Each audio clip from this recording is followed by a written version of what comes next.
The engineers called it the whisper, a low hum in the pipes, a pressure spike no one thought twice about. Until that single second, until the monitor froze, until the needle didn't just rise, it screamed. Daniel Whittaker, former lead investigator for the U.S. Chemical Safety Board, watched the same data 5 years ago. He paused, and then he said the words that still haunt every safety log in Longview. This was bound to blow. I'm Daniel Whittaker.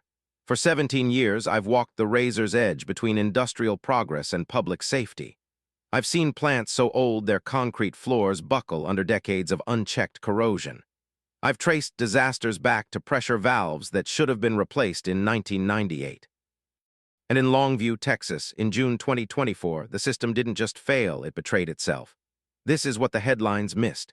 In this video, you'll see how a single valve, a single lapse, and a culture of deferred maintenance turned a quiet Tuesday morning into a death sentence. You'll meet the engineers who watched the numbers climb. You'll walk the plant floor just hours before the rupture. And you'll stand beside the families who lost everything when the alarms never sounded. Now, before we begin, this investigation is based on official records, court filings, and direct testimony. Some names have been changed to protect identities. All others are real. Source: the U.S. Chemical Safety Board's final report on the Longview incident confirms the most damning truth. A failed pressure relief valve and a complete lack of secondary containment were the primary causes of the catastrophic release that killed 11 workers and nearby residents. They called the plant Longview Chemical, a name that belied the truth. It wasn't modern. It wasn't resilient. It was a relic. Built in the 1970s, expanded in the 90s, and left to decay while profits flowed upstream. The infrastructure wasn't aging, it was rotting. Piping systems wrapped in brittle insulation. Storage tanks with corrosion so deep you could see daylight through the metal. And the pressure logs? A spreadsheet game of Russian roulette where warnings were logged but never acted on. Source: the Texas Tribune's 2024 investigative report found the plant had been cited for 14 safety violations in the 2 years before the spill, including cracks in containment walls, missing fire suppression systems, and inoperable emergency alarms. Yet every citation came with a grace period. Every fine was appealed. Every deadline was extended. The company argued upgrades were economically unfeasible. Regulators accepted the delays. And in the silence between policy and action, the pressure kept rising. 3 months before the rupture, an internal audit flagged the pressure relief valve as high risk. The engineer responsible noted in his log, "If this valve fails, the system will vent directly into the containment basin, no secondary safeguard." That warning was filed away, like hundreds before it. Source: EPA's Incident Notification System recorded 3,200 gallons of hazardous liquid released laden with benzene, a known carcinogen. Concentrations exceeded federal safety limits by more than 300%. Benzene doesn't announce itself. It doesn't smell like rotten eggs or look like smoke. It seeps, it lingers, it attacks the bone marrow. And when 3,200 gallons of it burst into the air and groundwater of a residential neighborhood, the effects weren't just immediate, they were generational. Emergency responders arrived within minutes, but the plant's alarm system was so outdated, it couldn't trigger a full evacuation. The Texas Tribune uncovered that workers relied on a manual PA system that often failed during storms. By the time sirens finally wailed, the first responders were already treating victims of exposure on the factory floor. Source: OSHA's enforcement notice after the spill cited 12 serious violations, including insufficient personal protective equipment and untrained personnel in hazardous zones. Workers described being handed respirators that didn't fit, gloves that cracked in the heat, and no drills on benzene exposure protocols. The human cost wasn't just in the numbers, it was in the faces. 11 people gone, 11 families shattered. Some died instantly in the blast wave.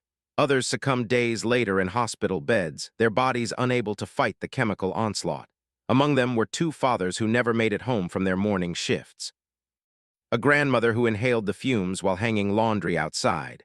A teenager delivering lunch to his uncle on the night shift, caught in the first deadly plume. The environmental damage was just as brutal. The spill contaminated the local aquifer, forcing a 12-square-mile no-drink zone.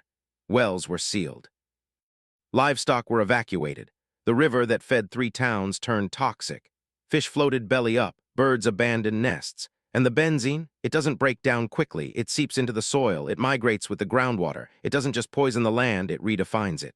Economically, the ripple effect was catastrophic. Longview's tax base shrank overnight. Dozens of small businesses already struggling closed within months. Property values collapsed. Insurance premiums skyrocketed. And the plant's operator, it filed for bankruptcy protection, citing unforeseeable liabilities. Unforeseeable? Try unignored. For years, whistleblowers had sounded alarms. Former employees told reporters they were told to minimize safety reports. One engineer quit after being pressured to sign off on a pressure test he knew was rigged. Another was demoted for questioning the lack of secondary containment. Source: Reuters confirmed that emergency crews arrived within minutes, but the plant's outdated alarm system delayed evacuation orders by at least 8 critical minutes. 8 minutes. That's the difference between life and death in a chemical release. 8 minutes between a whisper in the pipes and a scream in the air. This wasn't an accident. It was a convergence of neglect, profit, and bureaucratic inertia. A system that valued production over people. A culture that treated warnings like suggestions.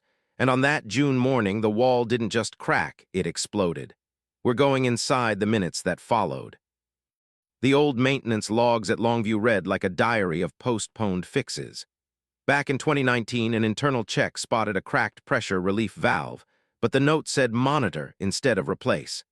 That same report also flagged corrosion on the secondary containment wall and suggested a full retrofit that never happened. Source: CSB. By 2022, the plant's own engineers measured a 35% loss of wall thickness on the primary storage tank, well beyond the safety benchmark. Source: CSB. Those gaps weren't just random paperwork slip-ups. OSHA's 2024 enforcement notice listed 12 serious violations, from lacking proper personal protective gear to no documented emergency response training for shift supervisors. Source: OSHA.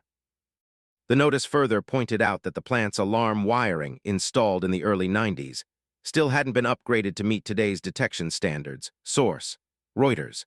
When the valve finally gave out, the antiquated alarm system held up the evacuation order by several crucial minutes, a delay that directly added to the death toll. Source: Reuters. On top of the technical flaws, a pattern of regulatory non-compliance emerged. The Texas Tribune's investigation revealed that in the 2 years before the disaster, the plant snagged 3 citations for unsafe storage. Yet state inspectors never forced any fixes. Source: Texas Tribune. Those citations mentioned missing secondary containment berms and inadequate secondary piping, both vital shields against a runaway release. Source: Texas Tribune.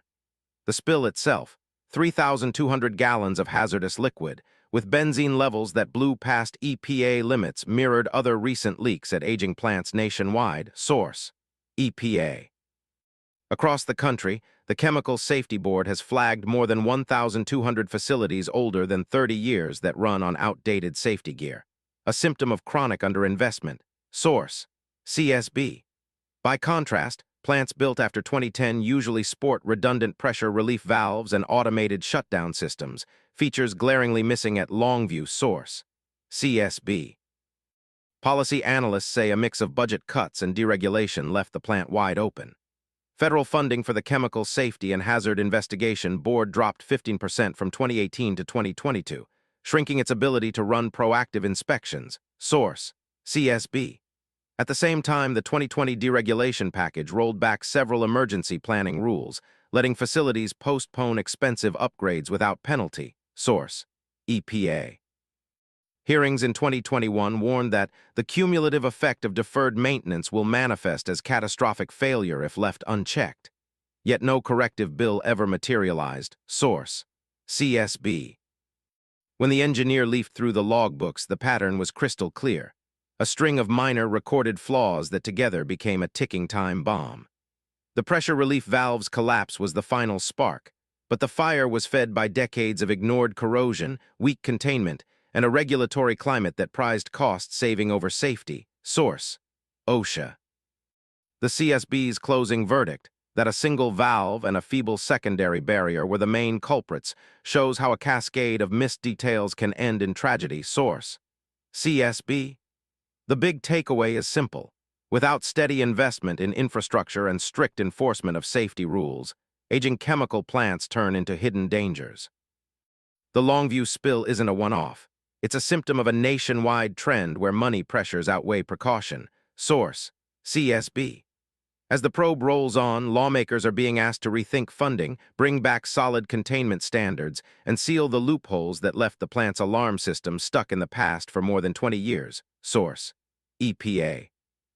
The data, the expert testimony, and the historical backdrop together paint a picture of a facility that was, by every measurable yardstick, a time bomb waiting for the right trigger. Up next, we'll hear from the families and the engineers who warned about the looming disaster, voices that echo a warning the system ignored.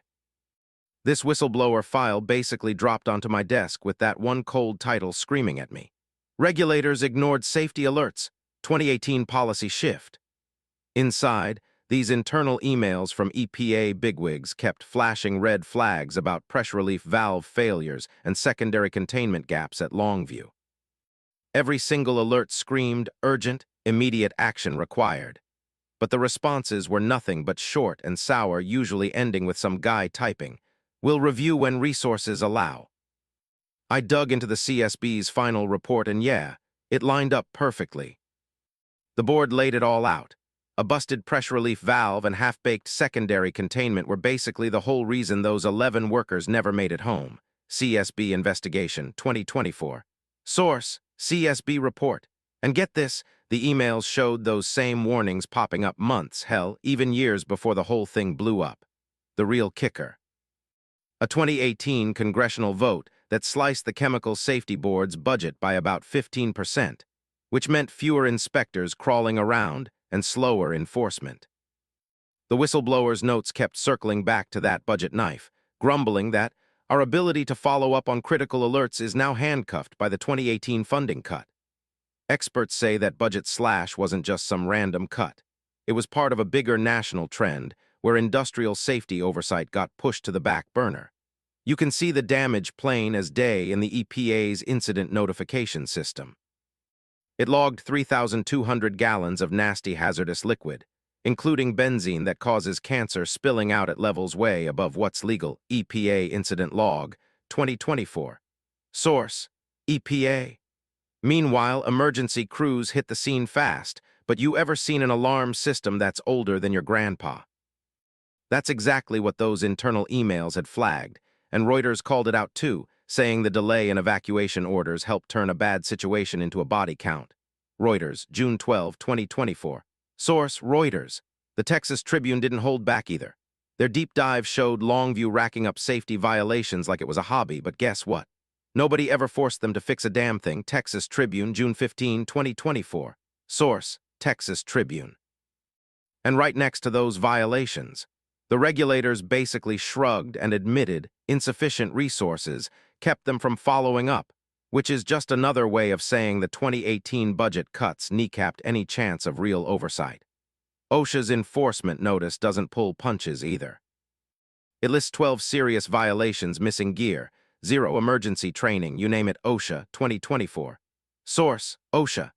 But here's the thing, OSHA can slap fines all day long, they can't magically conjure up money for inspections that got postponed because of those budget cuts years ago.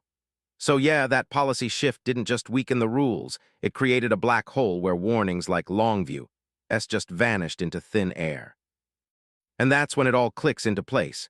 Ignored alarms, a federal budget that gutted oversight, and a plant running on safety systems that were basically screaming, "Fix me." The whistleblower's file isn't just another sad pile of documents. It's proof that a single policy choice made 6 years ago didn't just sit there. It grew, festered, and exploded into a disaster that stole 11 lives. In the next few minutes, we're gonna zoom out and see how that same policy ripple doesn't just stop at Longview's gates. It's shaking up the whole national debate on who's responsible for keeping workers safe, and whether the feds actually give a damn. What went down in Longview wasn't some random fluke. It was the predictable outcome of a system that treats whole neighborhoods like expendable collateral. 11 people died. Roughly 3,200 gallons of benzene, a known carcinogen, burst into the atmosphere far beyond EPA safety thresholds. The plant's alarms trailed the rupture. By the time they finally screamed, the harm was already set in motion. Investigators uncovered a pressure valve that gave way under ordinary stress, and containment walls that were simply too flimsy to hold a spill of that magnitude. The Texas Tribune dug a little deeper and spotted a pattern, safety citations stacking up, yet never enforced.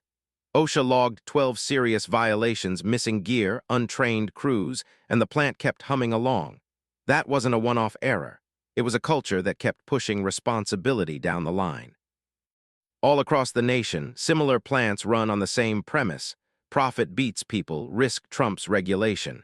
If Longview could blow up without a heads-up, what's stopping the next town from taking the hit? So here's the fork in the road. We could just sit back and wait for the next disaster. Or we could step up and demand change. Pick up the phone and call your representatives. Push for laws that mandate real-time monitoring, hard-hitting penalties, and community warning systems that actually work when every second matters. The tech is already out there. The laws, however, are still missing. We're just getting started. Next week, we'll shine a light on another plant with a litany of violations and a response plan that sounds straight out of a novel. Stick with us. The truth shouldn't cost anyone a life to uncover. Source: CSB, EPA, Reuters, Texas Tribune, OSHA.